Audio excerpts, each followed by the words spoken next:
I'm TD. And I'm MPAG. And we're here to save the day with the brand new Versus podcast. Normally on a Friday. I thought you said Wednesday. Music news, who beat who, and everything in between. So cast your words aside, make sure you're sitting comfortably. We're here to make you laugh, probably till you cry. Dude, we can't make but you rest cry. assured, there's a reason it's TD and MPAG time. Alright, what's going on? Welcome back, Home Slices. How are we all doing? We're back. It's episode, what number are we on? 4? It's 4 now. Episode 4 of the Versus podcast with me, MPAG, and my dude, TD. How are you doing, sir? I'm good. What I really enjoyed there was, because this is episode 4, there's two ways you can look at it, right? One, we're now onto what would be the good episodes of Star Wars, or we're on to arguably the worst Star Wars, because Phantom Menace was like the 4th film made, and for me, absolute trash. So depending on how you want to look at it, you're either into the really good period of time for podcasting, or you're on to that technically means next week is Attack of the Clones, in which case I'm going to go and find some rope now. Oh, mate, you've said some things on this podcast already, but to talk about, I can't even say it, to talk about episode 2 of that particular film series in my presence is nothing short of disgusting. It is. Dirty pig. Get yourself in that cat litter box and scrub yourself clean with sand. Oh, good Lord. Damn. Oh. Yeah. It's definitely not a bad way to look at it.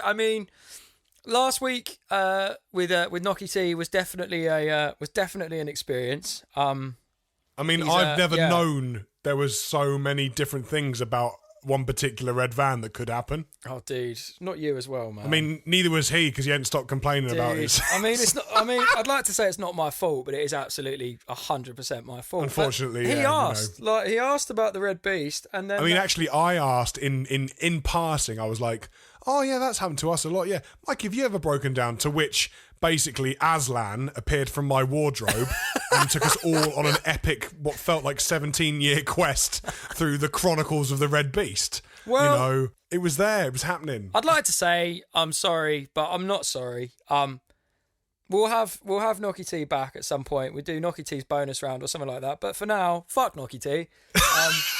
Because it's all about the Red Beast. Oh, I can't keep it. I tried so hard to keep a serious voice. Honestly, having Nick here was amazing. Obviously, he's such a dude. Do go and check out 6 Point Media, and obviously our Hollow Home. If you haven't done that already, then yeah, please do that, because he is a great guy. If you haven't listened to episode 3 yet, go check that out. He was a good sport as well. He really did take it. He really did take it like a champ. He's a very, very knowledgeable dude. Not that that's on cat. Oh, mate.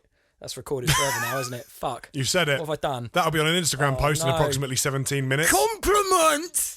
Give me compliments! But yeah, he's a great guy, and we had a lot of fun recording that episode with him. So please go and check that out. Oh, dude, he's one of my favourite people. Oh, dude, he's such a guy, and I still haven't heard the end of it, and I probably won't hear the end of it for a long time. So yeah, Nocky T, definitely go and check that out. But yeah, let's talk about episode 4. So what's been going on in your world this week? I'm gonna be that guy, Mikey, and I'm gonna do the our Hollow or Home are doing stuff, but I can't tell you about it because big things are coming soon. No, so my week has been spent going through bits and pieces with Connor regarding new music. That's basically all I can say. But I've laughed a lot. We've done a lot of meetings on Zoom.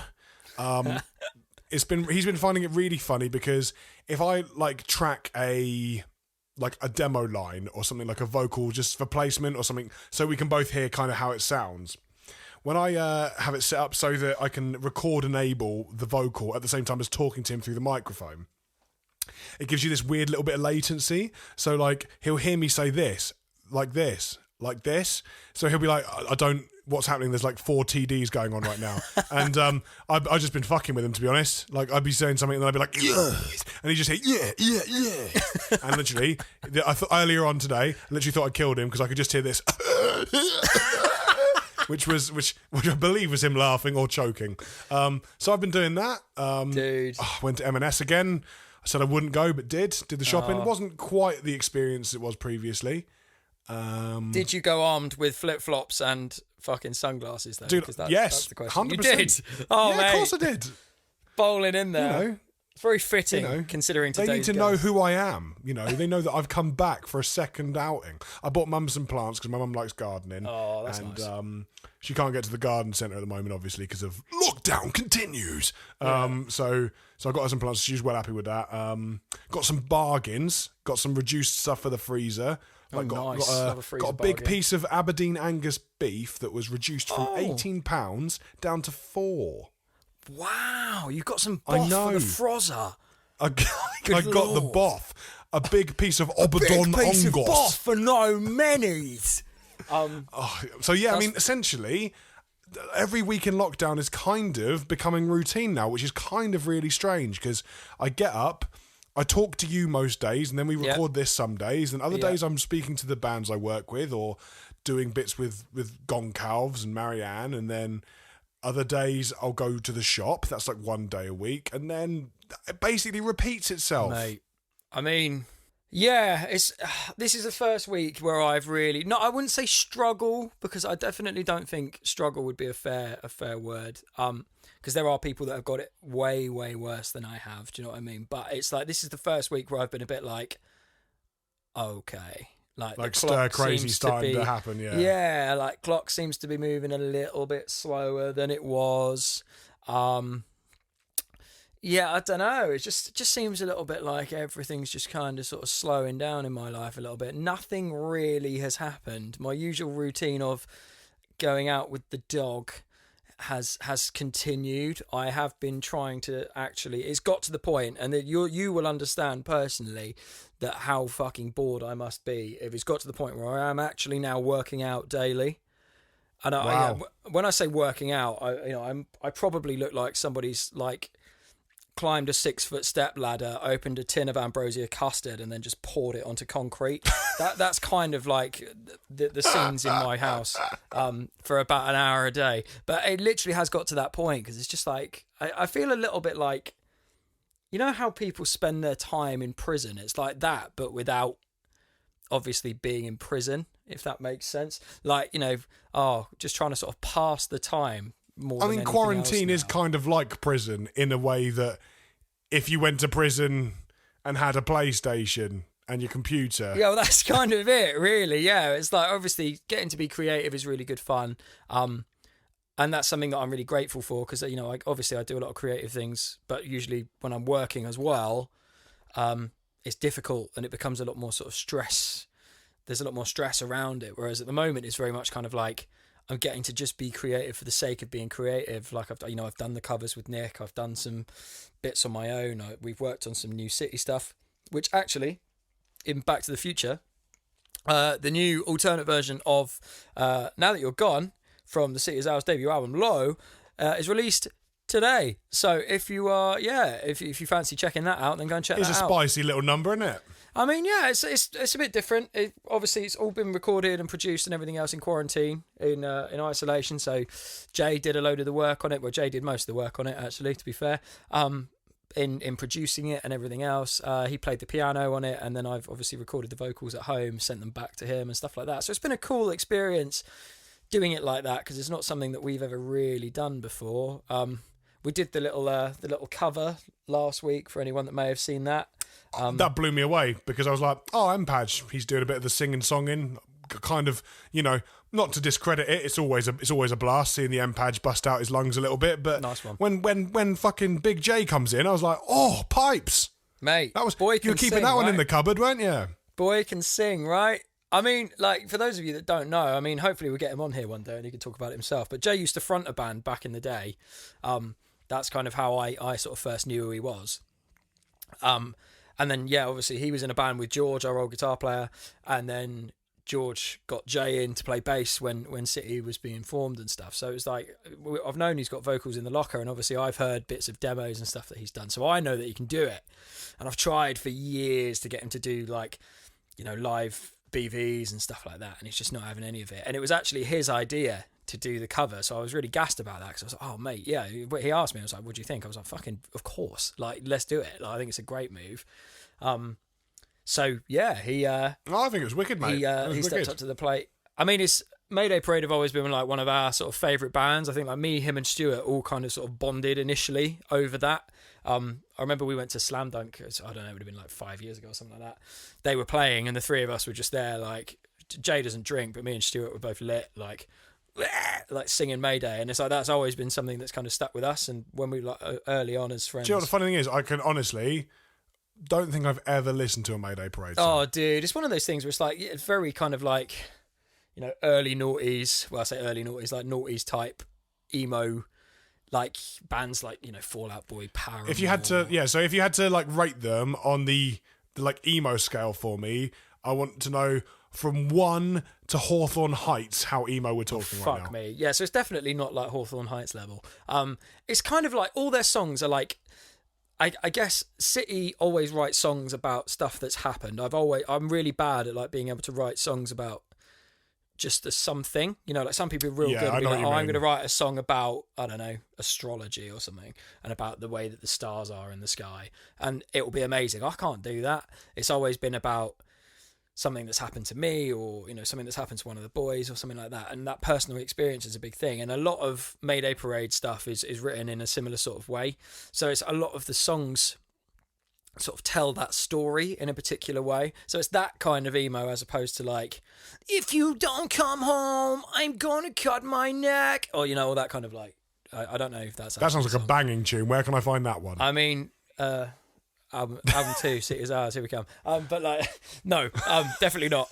But you get my point. It's like, it's that kind of level of the sort of storytelling. There's a lot of harmony going on, so it's kind of like a sort of emo pop punk sort of crossover almost. But it was something about, I'll be completely honest, that sounds like stuff I'd avoid like the plague, to be honest. Well, this is sure it. It's cool. It doesn't surprise me at all that you would have not heard of it, which is why I'm sort of explaining to you what it is. But it's just the sort of being able to tell that story was always the thing that sort of attracted me to them. And yeah, so, to be completely honest with you, dude, most people won't be surprised to hear that. You know, I think if we're completely honest here, since the day of release of Grand Unification, I probably haven't listened to anything else. I mean, we should do an episode just about Fightstar, really, shouldn't we? We should start a petition right now to get Charlie Simpson on the podcast.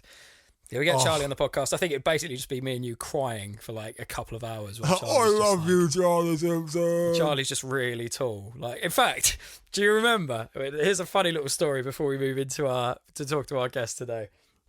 We were at Slam Dunk 2019, and we were playing on the Hollow were playing on the stage. It was the Key Club stage, wasn't it? So we were playing on the Key Club stage. Yeah. So we were hanging out, sort of. I think I was restringing some bits in the van and doing some bits and pieces like that, getting ready to go. And we were stood there, and I remember there's this look. You just gave me this look. And I was like, something's happening. Like, I've seen that look before, something's happening here. And it's like this weird kind of like, eyes are really wide. I'm like, you know, you almost want to be like TD, blink, man, blink. Yeah, like, I know like the nothing. look. I'm doing it now. You can't see exactly. me, I'm doing it now. And I was like, what's happening? And he just went, it's Charlie Simpson. And it busted with the sort of surprise act on the same stage. And yes, which was a delight. Which was completely insane, because it's the technically only they time... played before us, so technically Busted opened for Hollow, maybe.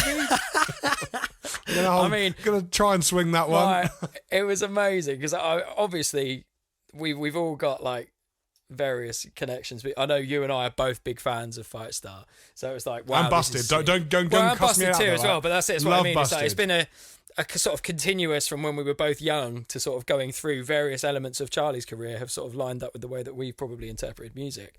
So yeah, 100%. we were both a bit like, oh, it's Charlie Simpson. And then they played, and I remember we went round, because it was a flip-flop stage, so one stage next to the other. We went round the side into the front of the tent, because we were like, oh, we want to watch this. We can't watch it from stage side. They're not going to get anywhere near it. So we've got on sort of to the side, and they're on the far side of the tent, and we're walking through, and I just remember there's me, you, and Crouchy walking along, and it's the only it's the fastest I've ever seen anybody abuse a AAA pass ever. Yeah. Because we were walking through, and I just remember you going, Nick's on stage. Nick's on stage. Nick's on stage. And you could see Nookie T just stood like watching Busted, like, this is fucking dope. And like, you've just bowled through the fence, like, out of my way. Like, AAA passes, and me and Crouchy are like, yeah, we're coming too. Just for reference, Crouchy, as you're referring to, is Anthony Crouch, resident Hollow merch guy, and essentially the human version of a can of orange Fanta. That's the best way to describe him. Love him to bits, but he literally is a can of Fanta. Oh, They call him Fantany. He's a great dude, but Christ. I mean, I love that guy. But yeah, so we bowled onto stage. I think we watched Air Hostess and then the stage manager, who's actually a mate of mine. I just remember him going fucking mental, being like, everybody off the stage. And we all had to like leave because... Yeah, he was busted I remember when they were loading on, it was like, everyone get out. Yeah. Now. It was... And we were like, but it's flip-flop. We've got a puck. Get out. out. Yeah, I mean, that was my man, my friend Dorian, so shout out to him. He did a fucking smashing job that day. And to be fair, we were in the way, so he was only doing his job. But yeah, I mean, we got to watch it. The crowd was amazing. I just remember the noise. I've never heard anything like it in a tent of that size. The thing is, right, they could have easily headlined Slam Dunk. Of course they could Easily. have. Of course they could have. So it was really cool, because you'll never see Busted in that sort of Oh, dude, yeah, capacity. I'm very grateful that we got to do that, really. Anyway, shall we think about having a chat with our guest for this week? I mean, I suppose we probably should. So who is it this week then, Mr. Mikey Page? Cool, yeah, so this week we have got what's the best way to introduce this guy? The metal riff machine that is currently packing more Ray-Bans than your local Boots optician. It is your boy LG, is Lucas from Invisions. Dude, Woo! How are you, man? What's good, mate? I love that intro, mate. Love the intro. I mean, off the bat, I'm not going to lie to you, I hadn't thought about that until it was coming out of my face, so I apologise. The thing is, though, mate, like, I love it because it's so true. It really hits home. I mean, how many pairs of sunglasses do you own? I was just on a staple diet of one for a while, but sometimes you got to call on the reinforcements. But like the best thing is, because we obviously made like Invision sunglasses, now I'm secure for life. Literally sat like on a pot of like Yeah, a pot of gold, but instead of gold, it's just sunglasses with IV on the side. That's basically it, mate. Like, you know, when you start bands, there's got to be a dream, and I've achieved it. Mate, to be fair, that's it. You can retire now, you know. We've got Invision sunglasses, everything else is just a bonus, really. That's it. I mean, I'm working towards maybe like the bamboo side sunglasses, and once I've got them, like, shit, like, that's it, you know, may as well just... It's all about that laser etching, baby. Oh, mate. Wow. Oh, it gets me going. So, how's things in the Camp Lucas? I mean, yeah, obviously it's been a little while. You obviously Invisions have toured with both City and Hollow on separate occasions. So for those listening that don't know about that, obviously we'll talk a little bit about Invisions in a minute. But yeah, we all know each other relatively well by this point, probably too well in some areas, some respects. Yeah, that's probably fair. I think, you know, that's just what Tor does, doesn't it, mate? Yeah. I mean, how's it going? How are you finding the whole lockdown situation? I mean, to be fair, it's not really changed a lot for me. It's given me, more time to write, but I was already kind of locked in writing anyway, so you kind of just, I don't know, you've got no excuse now, which is mint. And there's like nowhere, you don't have to battle with plans, you know, people are like, oh, come out, and you're like, absolutely not, I want to write a record.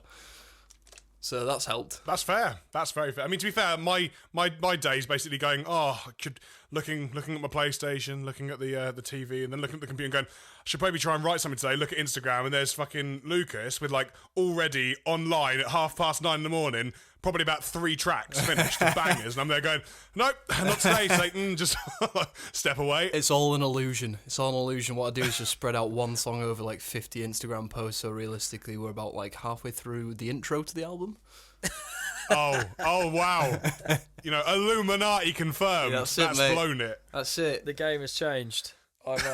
My life will never be the same ever again. I hope not, mate. I mean, in all honesty, like, I'm actually a bit heartbroken there, because I was like, if he can smash out a record this quick, there's hope for the rest of us. But no, you were the Messiah, Lucas. You were the chosen one. Mate, it was all an illusion. Like, with the difference between like the first album and the second album is like, what people didn't know, when we released the first album, we'd been sat on it for a year. So by the point we released it, I was well excited to write again. But this time round, because we finished the album and we released it like 2 months later, it was very much like you need that hang time to try and refresh and decide what you actually want to do again. That's probably a good point to sort of go. So talk us through the history of how did Invisions come about then? Because that's probably not a lot of people know about that. So let's hear the history lesson. I'm sat in my pew. I want the lesson. Well, in 1962, we met up at a local watering hole. No, straight up, Ben was in a band called After Your Betrayal. I think like our previous bands may have played gigs together at some point, but he kind of like messaged me saying, because one of the guitar players from his band was leaving, and he kind of said like, oh, there might be an opportunity to play guitar in my band if you want to. And at that point I was kind of like, I was in and out of bands for ages, and I was kind of like, I don't really know, because it takes a lot of work, and I don't think that's what like a lot of people know, is the amount that goes into it behind the scenes. Oh, preach it. Preach. Yeah, man. It's Testify, my brother. It's a big life decision, so you can't do it half-cocked, otherwise it's just, if you're going to do it as a hobby, half-cocked, then go for it, but if you actually want to make something of it, it's a full-time job. Yeah, so he kind of hollered at me, he was like, do you want to join this band? And then the band ended up splitting up, and he kind of messaged me saying like, look, I want to start a new band, are you interested? And, loving beers and excuses to drink beers, I was like, well, yeah, probably, I guess so. That's the most Invisions thing I think I've ever heard in my life. Like, yeah, probably. If there's a tinny involved. Do you want to write riffs, drink beer and wear sunglasses? Yeah, I'm in. Done. Wait, what? You mean I just get to do it in public as opposed to in private? Fucking soul. There you go. But yeah, so we won't be surprised by this, but we had our first like business meeting at a pub, and shocker. Yeah, I know. Yeah, shocker. Yeah, start out doesn't mean to go along though. You know what I mean? True that. And so I said to Ben, I was like, look, if we start a band, we've got to get Al on guitar, because I've been in bands with Al for years, and it was like, I don't know, it's weird, isn't it? Like your band members are like your family members, so finding people that you kind of gel with in a chemistry and like a musical way can be quite difficult sometimes. Yeah. So totally. we all met up and we decided we were going to start a band. Weirdly enough, Al said on that first business meeting, he said, do you know what we should do though? We shouldn't have any breakdowns. That's a good one, Lucas. Tell us another His one. opinion was taken on board. Yeah. How wrong was he? Literally. Mate. Remarkable. It's like, yeah, that idea is cool, dude, but we'll do the exact opposite. And then What if? What I like your thinking there, Al. But I'm going to spin this like the Wheel of Fortune. What if we just do breakdown? That's it. Yeah. And the metalcore Les Dennis was done. Jesus Christ. See, you say the metalcore Les Dennis, but the second song we ever wrote, the pre-production demo, was called Les Dennis. Not even fucking with you. Oh wow! No way. I didn't even know that. Not even didn't messing even with know you. that. Wow. Damn. That's the third time today Les Dennis has been involved in a conversation that I've had. Just which topping is it. a little bit frightening in itself, really. Yeah, to be fair, that's true. The first time was that episode from Extras, so at least he's not naked this time. But, it's dude, that's sick. I find it quite interesting, and I don't mean this in an odd way, or certainly not a disrespectful way, but I find it quite interesting that Ben was involved so early in terms of like, because obviously I know Ben very well as well. That Ben was involved in that sort of like decision, because generally speaking, I think I don't know about you guys, but in my experiences, normally you've got like the guitar players are the sort of like, we're the two a penny motherfuckers. Do you know what I mean? There's a million of us. Yeah, there's a lot of us. Yeah. You find the guitar players like kicking about with each other, writing songs in their bedrooms. Kicking and it's about. like, we need to. Do you know what I mean? And it's like, we need to find a drummer. Oh, I know this guy, but he's already in like 9 bands. Yeah. The bass player is normally just your shit mate.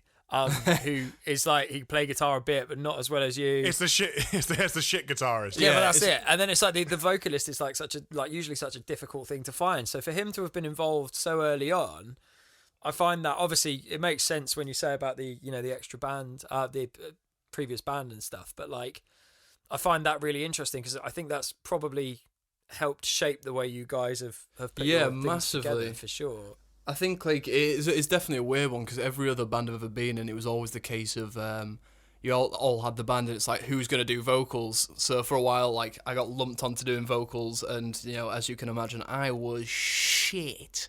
So so we got a different singer who was mint, and but no, it was weird I think Ben's always just been super keen and active. Like as soon as he got into bands, and once that project had closed, it didn't want any kind of like hang time. It was, lost without kind of bands. So Yeah, for sure. But I mean, it's a great decision. well, yeah, it's a great envision. Have some of that. Right, so there's you and Ben. You've gone right. Well, let's go and play knock knock run on Owl's door, and Owl's like he's in. So where do we find Josh on this mystical trail? So actually, a little bit further down the line, because for the first video we released, we had a guy called Andy McMullen and Cameron Bland playing bass. So Cam was on bass, Andy was on drums. And originally we contacted those guys because they were in bands in like our local scene growing up, and we were like, obviously we understand that the band can't grow until we've released something. So we were like, let's get 2 people to be like stand-ins for a music video. So basically, obviously they learned the songs, did the music video, but it was never like the intent to kind of keep them as full-time members. Okay, that's interesting. So yeah, that was the situation with that. Like we recorded the first single, I think 3 days after the band kind of started, and we kind of enrolled them for the video shoot of that. But we were recording the album probably 6 months into the band, and we were kind of speaking to our producers, and Sam was like, he's like, you need to get a guy called Josh Hardy. And I had no idea, I'd never met Josh before. I think Al and Ben had played gigs with him previously.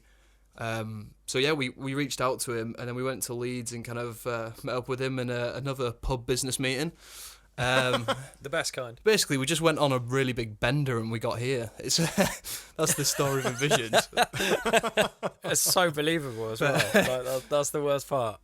Yeah. So we met Josh, and it was in like an instant click. What was meant to be like an hour business meeting turned into a day-night sesh, and and then like from then on, it just kind of been the 4 of us. And I think like Cam was in the band for a bit longer than Andy was. He kind of got a bit more interested, but I think he kind of decided that it wasn't really for him and like what he had kind of going on at that point, which was cool. It was like no hard feelings, and that's when Tyrone was born. Tyrone, for anyone who's listening, is the bass player / computer backing track, whatever you want to call it, right? He's one of my favourite members, to be honest, dude. He's a machine. So tight live. He is. He's unreal. He's early to practice every week. He's just a good dude, man. I mean, he's got his own Instagram and everything, which is I highly recommend you follow He it does. if you're not already. He's currently endorsed by Hooters as well, which is pretty cool. Insane. Good lad. So the first record then was kind of like, from what I remember, because I remember seeing, I think I found out about Invisions via Spotify actually, because I think you guys ended up being one of the related artists to Hollow at one point. And I was like, oh okay, a band from the UK, I'll check them out. Yeah. Immediately like digged the first record. So that was like basically under construction from the get go then. Yeah, I mean there was some songs on that because like even though I wasn't in bands for about 3 years before then, I was still writing songs. A few of them were songs that I'd written like 3 years before, and then the rest kind of we wrote together or we wrote with the producers at the time. So yeah, it was a long process because like once we got it done, we didn't release it for ages. We kind of dropped 1 or 2 singles off it prior to even kind of starting the album campaign, just because we were still trying to like find our feet and get some live experience and stuff. I mean, I think everything that you guys did worked because, like if you look at like the entire like sort of business model of how Invisions, like almost like as you said, started through to like the release of the first record and stuff, it all kind of just right place, right time, whatever you want to call it, all kind of just clicked into place like a jigsaw, didn't it? Yeah, we got super lucky as well because the second single we released, it was basically back when Facebook ads used to get a really high return off. Back in the days of good times. Oh man. Mate, honestly, glory days. I didn't even know what they were at the point. I was like, yeah, we'll just slip some money on this, see what happens. And next thing we know, like this track's getting shared around, and we're starting to actually get fans. And we're like, shit, guys, this is well good. Let's do this forever. And then Facebook were like, you can continue to give us your money, but your post will reach no one. That's pretty much the outcome of the current climate, isn't it? It's pretty tragic at the moment, isn't it? It's definitely not as good as it was. Definitely a lot of right place, right time kind of situations for the entirety of our career, which was weird.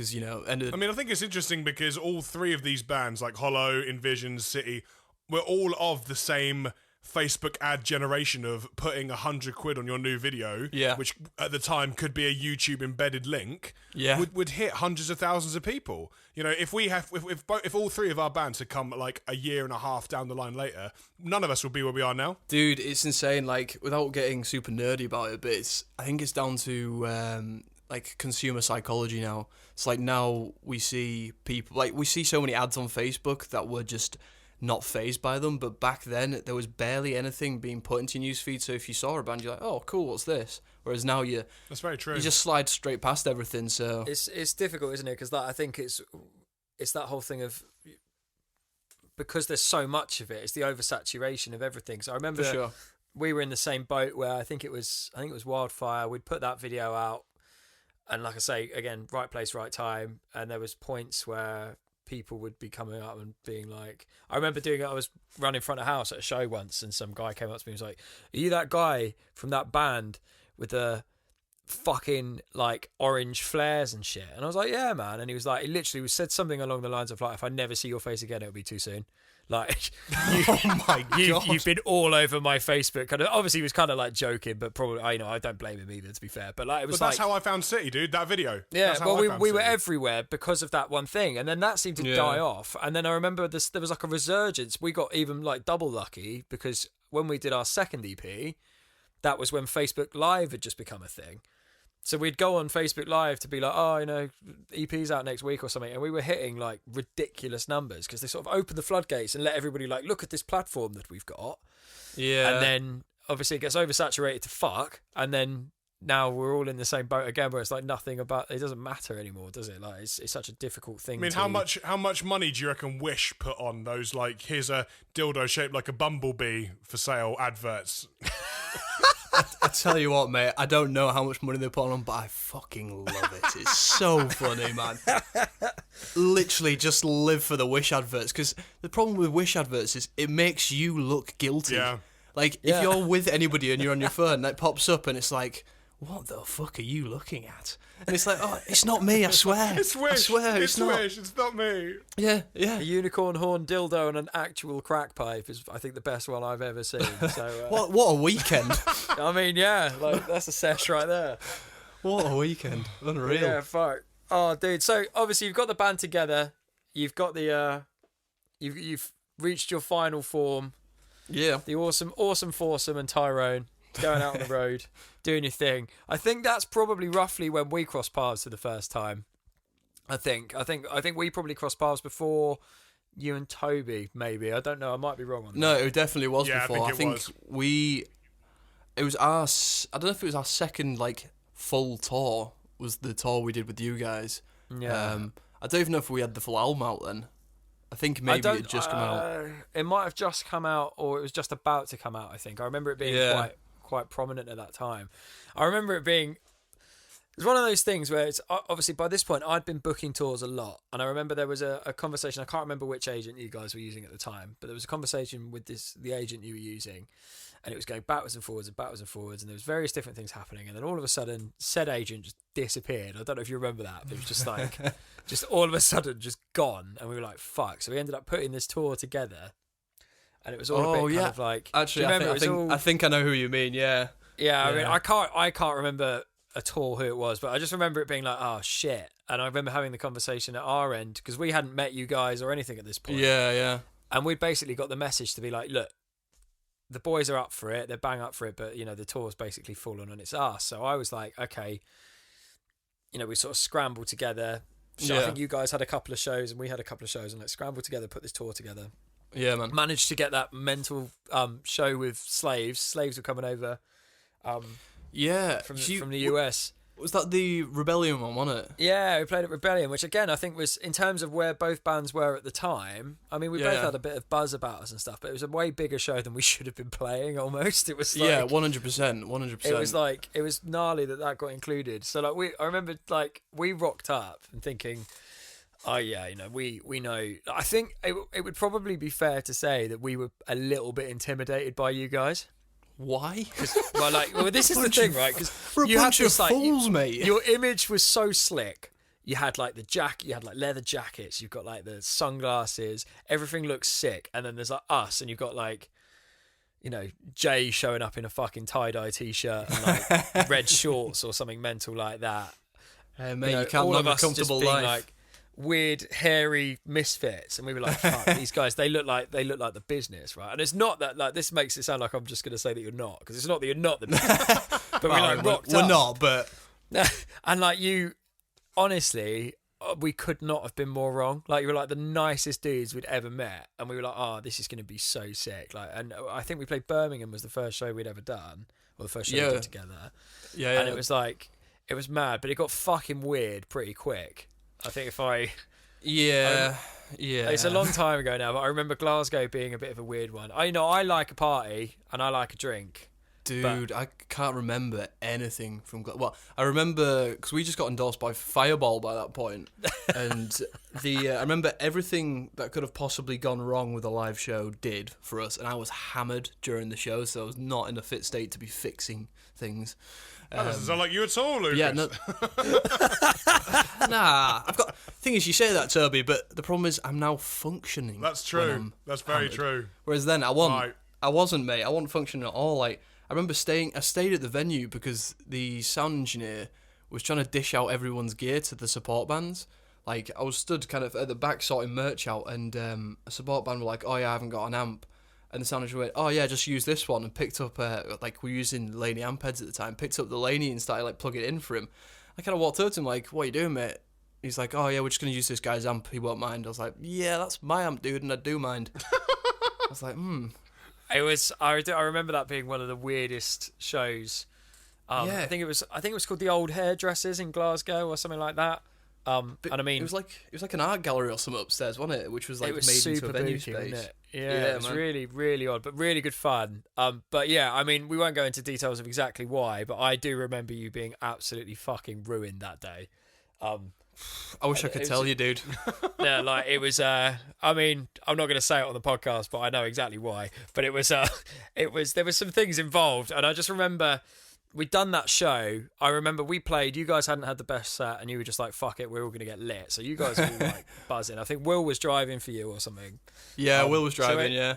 You guys were all steaming, and I remember like this tiny venue. There must have been, I don't know, maybe 40, 50 kids there or something. It was a good atmosphere, good vibe. You guys had come off, and there was like we've gone on.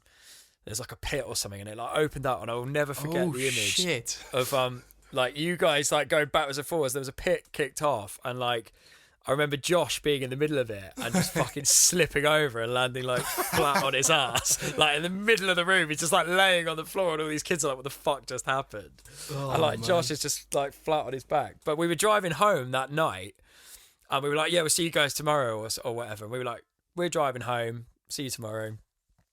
I'm at the petrol station filling up, and I'd filled up, walked around the back, and I remember this. Like, this van comes steaming towards me, like fast, and I was literally like, when you have that moment, it's a split-second decision, but I was like, I'm going to die. Like, that's the thought that went through my head. It's like, there's no way I'm getting out of the way of this. All of a sudden, anchors are slammed on. Literally, the van stops probably less than a metre away from me. And I'm like, what the fuck is going on? Looked, and it was you dickheads, like, just fucking, like, pissing yourselves because Will had basically nearly, like, killed me. You over. And I was just like, oh my God, like, Yeah. it was, I mean, it was mental, but that's what I mean. I think that for me was relatively early on in the tour, I think.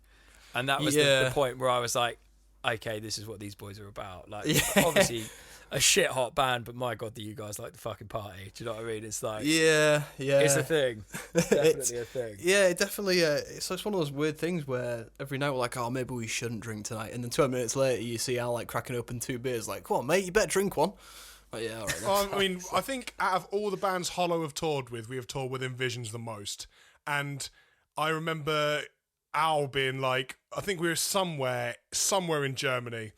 And Al was sat down in the dressing room, and he wasn't looking too fresh, and he was just there, and I was like, are you all right, Al? And he's like, yeah, man, I don't think I can have a beer today. And I went, oh mate, I don't know, like you normally always have a beer, and he just literally in literally a split second went, yeah, you're probably right, and a beer next to him, and he just cracked it open, and I was just like, what? How? And he's like, yeah, not feeling too good, mate. No, not sure if I'm feeling it. I was like, you haven't got a beer, mate. He's like, nah, I'm not sure if I'll do it tonight. I was like, but you always have a beer out. And he's like, yeah, and then like out of like a peep show moment, a beer was there. Couldn't believe it. It's fucking mint. I don't know if we're like we really like to party or we're really susceptible to peer pressure and we're all bullies. Oh my god, it's one of the two. I mean, like it could go either way at this point. It could be a combination of the two, definitely. I was just gonna say that, you know, for the fact that, you know, like you do like like some bands will be like, you know, oh, we can't have a beverage before we play, whereas you guys still smash it. So like I don't think it even matters anymore. I don't think beer or alcohol has any effect on you guys now. I just think it's part of the routine, just like loading in or loading out. Yeah, well, the routine is load in and get a beer, so yeah, it's part of the routine. Yeah, I mean, we kind of hope that we can play all right. We did chill out a little bit on the last tour we did with for the Fallen Dreams. Like after we did that EU tour with Hollow, that was probably the messiest tour we've ever done in terms of how much we drank. I mean that was quite a long tour, and it was, I mean, all the shows was tight. It was fucking sick. It was Mates Fest all round. I mean, yeah, I think I said in the first episode of the podcast that I always thought that Hollow were pretty weird, and you know, fair enough. And then you meet Skywalker and you're like, nah, we're all right, like, you know. Oh yeah. Oh, Skywalker just brightened my day. Oh mate, like every single time. Some of the I just best love the dudes. messages. I get messages from David on Instagram every so often, and it's one of those things that you just crease every time. He's just a genius. Yeah, I mean, you always worry if he sent you an image, you're like, I don't know if I need to open this or not. Oh, dude. Yeah, I've had some pretty messed up images from him. I'm not going to disclose them on the air, but wowee. Wowee. Yeah. Oh, dude. I mean, I think it's probably fair to say that, like, your image and your kind of, like, your whole thing as a band has definitely got an element of that kind of, like, party boys vibe about it. For sure, for sure. Was that, like, a conscious decision that you made at any point? Or was it just kind of like... Because obviously we know, having both toured with you, that... For anybody listening that hasn't ever sort of met these guys, one, they're lovely people, and two, they like to fucking party. It's not a facade. But was that a conscious decision in terms of let's include that and let's make that part of it? Because I think a lot of the time you'll see bands that will be, you know, similar in a sense of, oh, you know, we like to do this, we like to do that, but sometimes it's like that kind of clean cut. Yeah.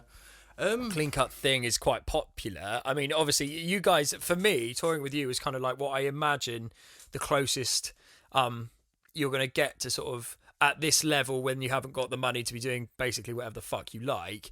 You know, it's almost like touring with like an 80s like rock metal like Motley Crue type vibe. Like that's, you guys are just like, we don't give a fuck, man. And I'm like, damn. I mean, was that like a conscious thing, or is that like a, you know, it's just the way that it is? I don't know, like all the bands in York that like when we like grew up, it was the thing. It was like if you were in a band, you wore leather, you know, you like drinking. It was, I think, you know, we obviously come from a background of like listening to a lot of like 80s music as well, but it was, I think particularly for the band, we listened to a lot of hip hop as well, which is obviously, it's glorified a lot in that, but it was the case of, you know, everybody does all of these different elements. Like, obviously we sing about stuff that is very personal as well, but there's also the element of party, and it's like, we just don't want to be just that one-sided kind of thing.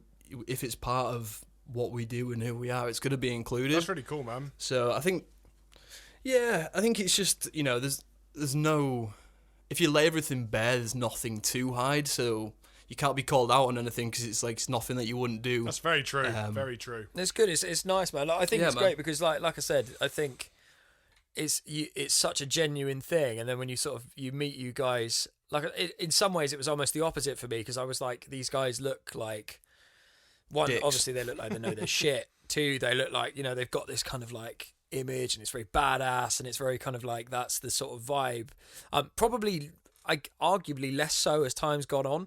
But it was very kind of like, this is what we're doing, and it was sort of like, obviously Ben on stage and in the videos and things like that, he's got this massive kind of like huge limbs. aura about him, where he just literally looks like something from like some kind of fucking video game. He looks like or something. Slender It's like, Man you know, like on the- stage. Yeah, that's like the big boss at the end of it, where he's like just got this fucking huge frame. And I was like, fuck me, man, like we might be a bit out of our depth here. And then we meet you guys like during getting, and I'm like, fuck me, like these dudes are just like the fucking nicest guys in the world. Like this is not like what I expected at all. So Yeah. it's, We get that quite a lot, to be fair. I think it is a weird thing, because a lot of people do expect us to be like assholes, because a lot of the music is quite confrontational and it's quite tongue-in-cheek, but it's the way I kind of always describe it, it's nothing you wouldn't say to your friends behind closed doors. Yeah, that's fair. So it's That's like, fair. do you know what I mean? Like, that's why I always found it funny, particularly in the early days when people used to like say like, oh, they're just offensive and obscene. It's like, these same people saying that, I've heard say way worse things that are actually about specific people, as opposed to, you know, just kind of a broad statement. So, but yeah, no, I don't know. Ben's he's got a big old presence, hasn't he? Big old personality. That Which boy. is funny Mate, because he's literally like yeah. on stage, like I say, basically like Slender Man. He's there, his arms are going a bit all over the place like a wacky inflatable arm flailing tube man. He's always in a windbreaker or something, to which every time we've ever played with you, he's worn it, come off stage, and I've been like, was that a mistake? And he was like, 100%. Will you do it tomorrow? Yes, 100%. But like he gets off stage and he's like one of, if not one of the nicest people I've ever met. But he's also so like, you know, bewildered most of the time, I think he wouldn't mind me saying, because half the time I don't even think he really knows what's happening. He's just always chilling, isn't he? Like, Yeah, he's just so laid back he could fall over. he's just like occasionally dips into reality and then like goes back to Benland. Oh, I love it. I love Ben to pieces. I mean, I love all you Mate. guys, but like, you know, you're just like such a nice, easygoing bunch of people to just like tour with and like be around. I remember we met because I think Hollow played Leeds, and I think you guys like either were supporting or had come to the show and actually were like, oh, yeah, you know, and that's how we kind of Yeah, met. it was. I remember because I was hammered. Surprise, surprise. And Ben went in the pit, and then like after the show, we came and spoke to you, and we were like, "Oh, you know, like wicked, unbelievable." I remember being really drunk and being like, "How do you sing that well without in-ears?" at the time, I probably thought I was absolutely killing the band conversation, but looking back, what an asshole. Oh man, no, I wouldn't have thought that. I thought you guys were really safe from the get go. Like, I remember like you were telling me about Ivy, and I was like, I think I'd already checked you guys out on Spotify and stuff. And from that conversation, I think came we were doing a UK tour, and I was like, I remember saying to the rest of my band, I was like, I want to take these guys. And they were like, oh, I've heard the name, checked them out, and they're like, you're 100%, you know, like, and that's kind of, that's the IVOO history lesson right there. We sort of all met up at the first show. And which I think we actually, before that tour, we all played that Basingstoke show together. Do you remember that show? That was mental. oh my days, I'd forgotten about Yeah, that. that was mad. Floor wasn't it? Floor show. show. The floor show, yeah, it was absolute carnage. Yeah, is that place still there now? Or is that closed? Nah, it's all. I think that was one of the last shows they had there, you know. So it went out in style. Yeah, It was definitely a special day, that is for sure. yeah, that was wild. I remember that's when we were still like traveling to one-off shows in cars as well, so it was a long drive. Yeah, Oh, back in today, yeah. that was crazy. Mate, I mean, yeah, well, obviously, by this point in time, you've toured with both bands, you've done the album, and it went down pretty well, I would say. Surprisingly well, yeah. And then obviously at this point, you get the call, and it's a call that I've also received and Toby hasn't. So not that I'm trying to rub it into his face. Oh, I know where we're going here. But you get the call and you're asked to play the stage at Download. What was that like for you? I have to tell you what, that was actually, we didn't believe it. So we got a message from our manager like, have you seen the message about Download? And we were like, what are you on about? Checked our Facebook messages, and there was a message basically saying like, oh yeah, you know, thanks for entering this competition. Just want to drop you a message, say congratulations, you've won, and also you'll be headlining if you are available for it. And we read this message on April 1st. So naturally, and this is not like, it's from Heather, so it's not like, obviously if you go on a page you can see all of the download stuff, but it's not like from a booking agent or, you know, something kind of that seems, because we didn't really know, I didn't know about this competition, to be honest. Ben found it and he was like, oh, we should enter this, And I was like, yeah, all right, whatever. Like, don't ever win anything. It's, don't even know what it is, but all right. Then we got this message, and like we were both in the car at the time, and we both just like we sent him a message back like, "Hey, not being funny or out, but you do realise it's April 1st." That's literally the most Invisions thing I've ever heard in my life. Not being funny or out. Yeah, not being funny or out, but come on. Are you taking the piss? Pack it in. Yeah, like no, honestly, I thought she was having us on, but yeah, it was a pretty insane moment. I don't think it kind of sunk in, even like on the day of the event. Because I know like a couple of weeks before, Al chopped one of his fingertips off as well, which was mint. So oh wow, we had to put remember that happening actually. That's yeah, surreal. It was one of those things like that show. Obviously, if you like as a musician, you're like, oh my god, my whole life's led up to this, and then our amps broke, and then Al chopped his finger off. We're like, fuck's sake, literally everything is trying to stop us from doing this. Yeah. But no, yeah, I remember it all kind of like going on, and then the feeling I remember most from that show is walking onto the stage, like being about to walk onto the stage to like load on, and being like, oh shit, there's a lot of people here, and then I walked on carrying my amp, and people started cheering. I was like, yeah, all right, this will be cool. And after that, it was like fine. Yeah, man.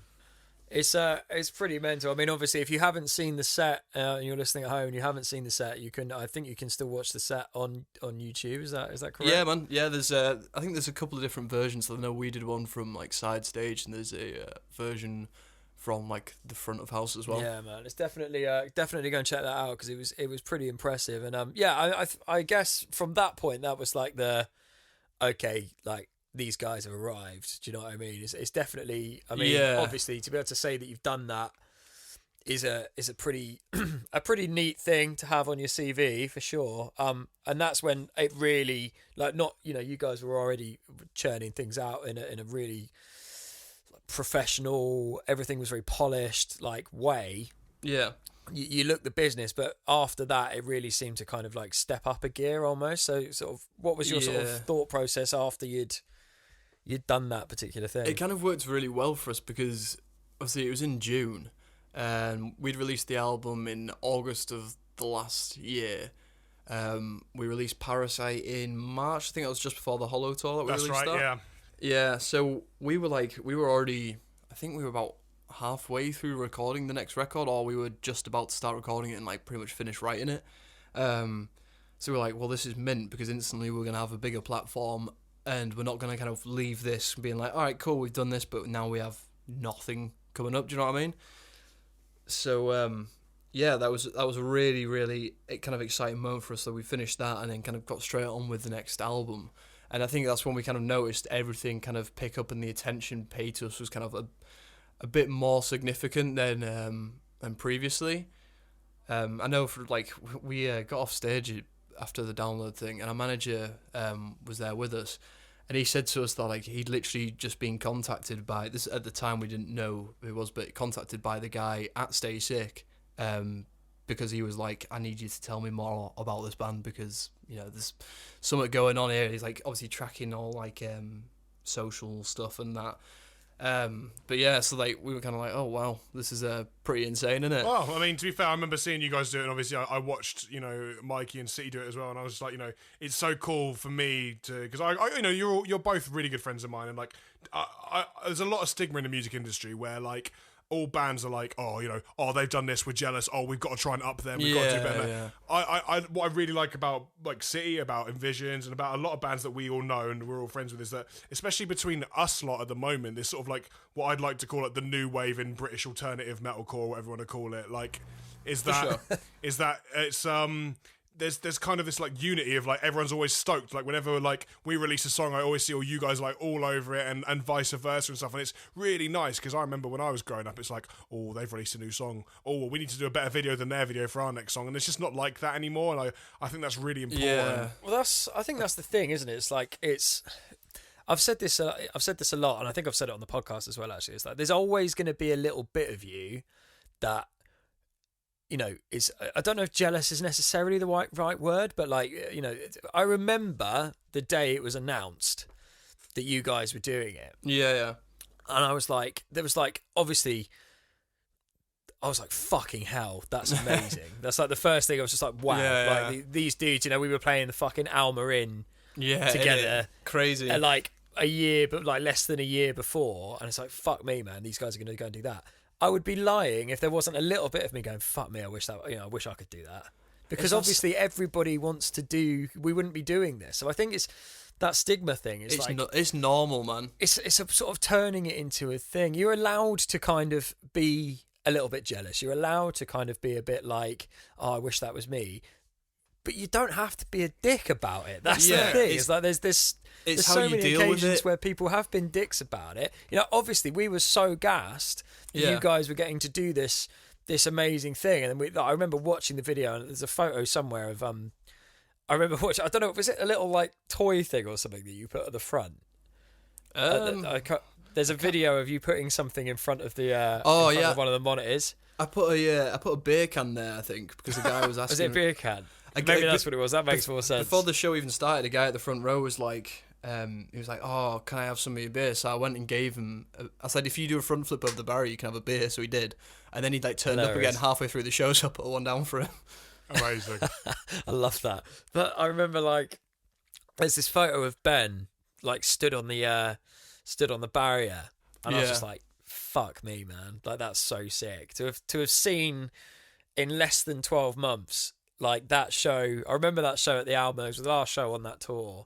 Yeah, and that being like a big, like sort of fun. There's the photo from that obviously the end of tour photo and stuff. And that's always been like one of my favourite pictures because it was just so silly but so much fun. Yeah, man. And like, loads of good memories attached to that tour. But then to have seen you guys come and like, you know, go from that to this, it was like fucking hell. It's like this is amazing. And then obviously, fast forward 12 months to have been given the opportunity to do the same thing. It's just like, for me, it was like a weird kind of like, this is amazing because now I'm getting to experience what it was like. Because I remember messaging you about it, speaking to Ben about it, and being like, "What's it like, man?" Because this is fucking like. No, I'm so glad you guys got to do it as well. Because like, it was a weird thing. So obviously, like for us, we were kind of there thinking like, there's so many bands we know who are more qualified than we are for this. Like, do you know what I mean?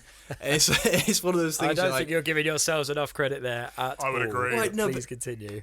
You've got to be like, you got to be real though, aren't you? Because there's a lot of bands who, you know, no matter how hard you work, there's always going to be someone who works harder. And I think like there's bands that are really, really good who maybe don't deliver on certain elements that could potentially get all these massive shows if they were doing that. And it's weird, isn't it? 'Cause you see loads of bands like touring, you see unbelievable bands, and sometimes you see bands that you're like, this band, I've never heard of them. You'll like go check them out online, and there's barely anyone listening to them. You're like, I don't understand why these bands aren't doing these huge shows. It's crazy, but no, it was pretty mental. I do think you're definitely right in terms of like the attitudes of like British musicians towards other bands getting stuff. I think there's a really, really good strong vibe in, especially like the metal community where everyone's like, they are super gas for everyone. Like you said, obviously there's always going to be that little bit of like, oh man, I wish we had that. But that's what drives you, isn't it? It's like when you see your friends doing well, you're like, you know what, like, oh, if they can do it, we can do it. That's the way I always try and look at it. Mate. Exactly, that's the thing. It's like if you take that and you use it as a driving force, then you're golden, because as long as you got the drive, you'll be fine. That's it. No, I would completely agree. Oh, dearie me. So the Stay Sick thing, how did that? So that you get the message at download, and is that the sort of like where was sort of like that relationship sort of began to form from there then? Weirdly not. So our manager at the time, Carl Riley, was in Carcer City, and so his such band a good band, man, such a good unbelievable band. Like that album they dropped is still one of my favorite albums. It's just insane. It's like space gent. Is the best way to describe it. Space, dude. I remember watching them live and being like, the same way I felt about watching like Crystal Lake. It's like you just like you look at it and you're like, you can't beat that. Yeah, you just can't. There's such a good band. Like, it's such a shame they're not around anymore. But yeah, continue your story, my friend. So yeah, Carl was already in touch with Mike and like Franz for like the dealings of his own band at the time. So he'd always had like kind of on and off discussions, and Mike was very aware of the band. And it wasn't actually until the very last moment, so we were getting the masters through from the album. I think we'd already shot 2 videos for the album, And we sent him a folder, I think, of like the first 3 songs from the album. And the message we got back was, you'll have a formal offer over by Monday. Wow. And we were like, whoa, oh shit. Escalated quickly, my friend. Yeah, so like the thing is, we were fully prepared to release the album ourselves. So like we'd already funded everything for the campaign and everything we needed to. Because we were kind of in the situation where like, with the first record, we did the same thing. We obviously shopped it to labels, and at the time the band was like, you know, an online band that not even really played shows. So it was, but we didn't want to do the same thing this time around. We didn't want to wait and let things die down and have like a massive lag in between releases. So we were prepared to do it ourselves anyway. But they kind of like stepped in. They gave us an offer. I think we kind of like went back and forth a little bit, but it was something that was very, very like beneficial to us, because they're all about like developing artists. They're not necessarily there to be like signing bands for multiple album deals that they're kind of locked into forever and then have no kind of option. Yeah, for sure. They're kind of a platform for taking bands that are kind of like at a stage in their career where they could actually like make something, or like make a career of it, hopefully. But yeah, so we got involved with them. I think a week after that, Attila were touring in the UK, so they were like, "Oh, do you guys want to come to the show and like meet Franz and like shoot some promotional stuff with him?" So we were like, "Fucking yes, mate, absolutely would." Nah, sorry, mate, I'm busy that day. Can't make it. Yeah, I've got plans. I'm having a cup of Yorkshire tea, but nah. So yeah, that was also another really well night. Oh mate, do you want a funny story? Go on then, hit us with it. Of course. So we go to Manchester to obviously like watch Attila and like, hang out with Franz and stuff. And surprise, surprise, I was hammered. I'm seeing a bit of a trend here now. Like, yeah, I know. Is this actually just me admitting that I have an alcohol problem? Like, whoa, that got real quickly. Yeah, it. Damn. So we're like there, we're kind of like chilling out. We spoke to him a bit, done like the initial kind of like hi and all this kind of stuff. Shot some like Instagram and Facebook ads and whatever. And we were just kind of watching the show from side stage, and we're all just like drinking. And I remember like after the show finished, we were sat in the backstage room with them, and everyone kind of like walked in really kind of sheepish, like oh, don't really want to say too much. And I was like, nah, it's fine, boys. Went and planked myself down on the sofa next to Franz. I was like, yo, what's good, man? And he was kind of like looking at me. He was like super, super chill guy, really, really nice. But I was too drunk. I think at one point I spilt a drink on him. Oh, wow. And Ben says like, it's one of his favourite moments ever, because I'm there like, oh yeah, spilling drinks, and I spill a bit of drink on him, and you just see like Franz look at me and shuffle on the sofa to the other side like, nah. I was like, oh, fuck yeah. Nice one, dude. It's one of those mornings where you're like, oh, please don't tell me what I've done. Well, the record still went out with Stay Sick, so it can't have been that bad. Yeah, for real, yeah. I mean, was it in your contract that you had to wear sunglasses all the time? That's a rumour we've heard. That rumour has circulated. So, it wasn't in our contract. It was something like we always did anyway. I remember at one point our manager said to us, he was like, oh, you should also like keep wearing sunglasses. So we just like say to anybody whenever they're like telling us like to not, why you're wearing sunglasses and stuff, he's like, oh no, we've got some like obligational agreement where we have to. Amazing. And also you can't see that your eyes are wandering all over the place and you're ham-holioed when you're wearing sunglasses. That's amazing. That is amazing. The best sunglasses thing was when we were like with Franz before we shot these videos, we were all there like waiting to shoot the videos with sunglasses on. He comes out to shoot the video, takes one look at us and goes, 1 sec, goes back into the dressing room, gets his sunglasses and comes back out. Oh, it's fucking genius. Yeah, like you couldn't have a better person behind you at that point, could you really? Yeah, I know, innit? It was like a dress code in like those. Yeah, that's it, man. So let's fast forward. So we've done the second record. Again, brilliant album. That does wicked. And then cheers, man. Today we see Teaser McGee going on for some fresh Invisions fire. So what are you prepared to tell us about that? I can tell you bits. The track's called Gold Blooded. Oh. I mean, you've sent it to me. I've seen it, and it is woo! Yeah, like, you have. know, the fire is coming. I'm now jealous because I well, haven't you both seen played it. That's not download, fair. so you can. At least we know pack you've got it- a favourite now. Oh mate, I'll send you it. I was just trying to charm Toby into taking me on tour again. Give us scraps of a tour, mate. It worked, and then someone ate a bat, and then none of us could go.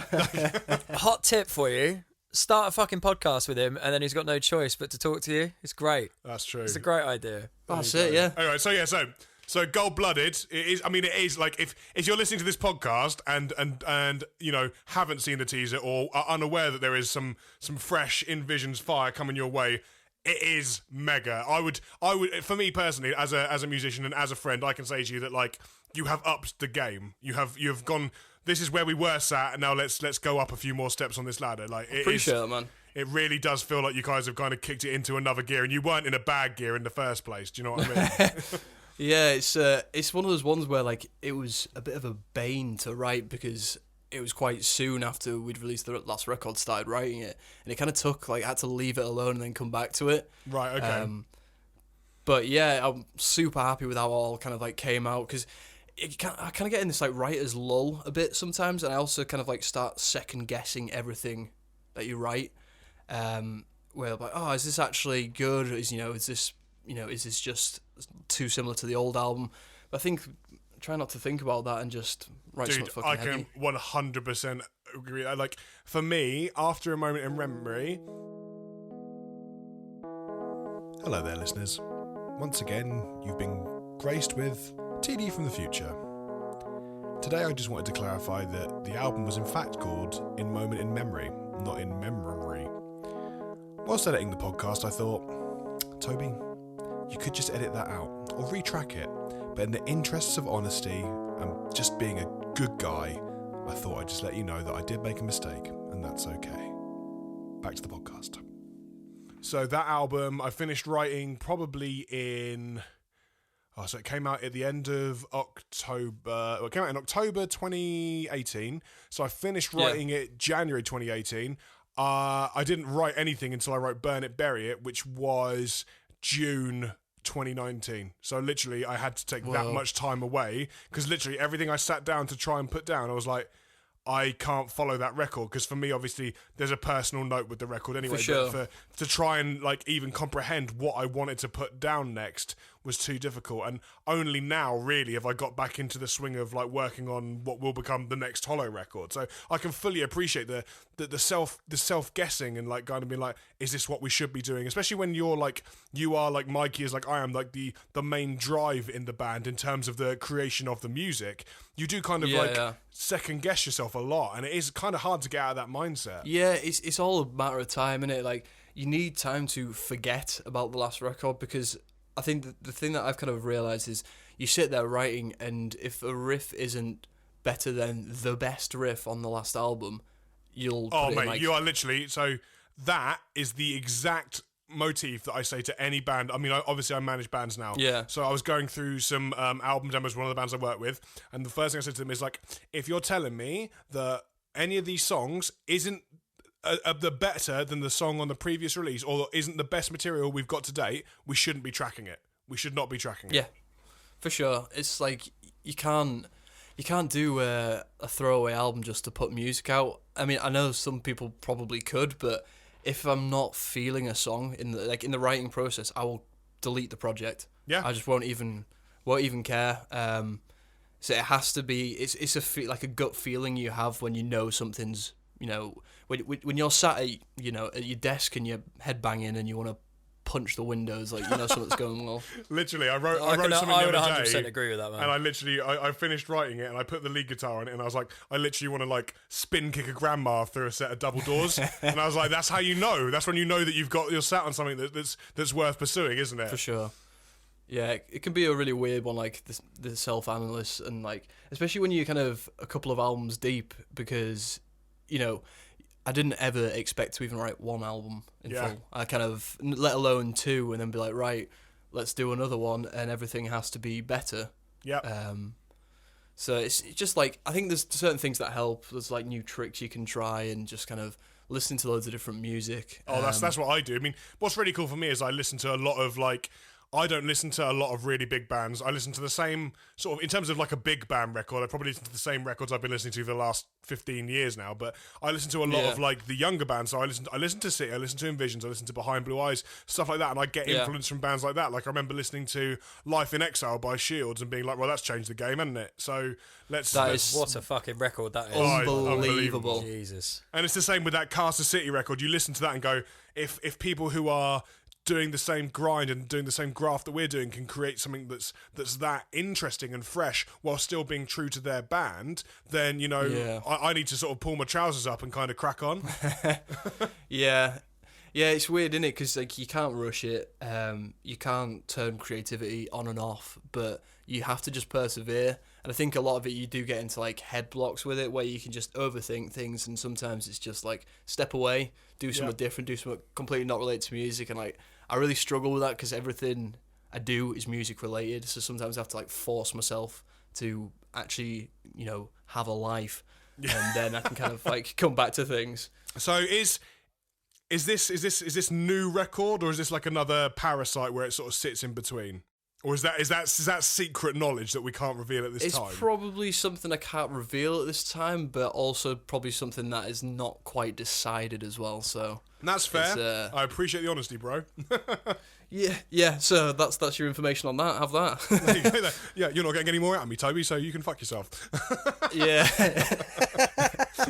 I mean, that's exactly what I said. So yeah, you got me. So by the time this goes out, obviously the big teaser's out. So at this point, have we got a release date? Yeah, you'll get it on the 6th of May. So this will be out on Friday the 1st. So you've literally only got to wait till next week on Wednesday at 12 p.m. That's exciting, man. I'm stoked. I reckon it's going to go down like an absolute wildfire. No pun intended, Mikey Page. Absolutely. Oh, mate.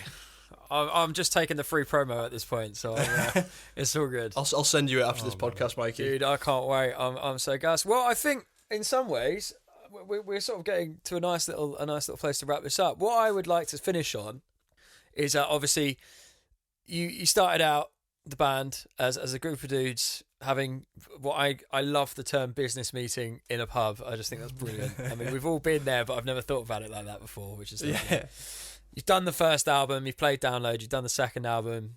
Obviously, that's gone where it is, and we're on course for new Invisions material. But what I would like to know is, what if you kind of, when you look back at all of this in years to come, and we're talking about Lucas now, we're not talking about, you know, Ivy. Obviously, that is you as part of it.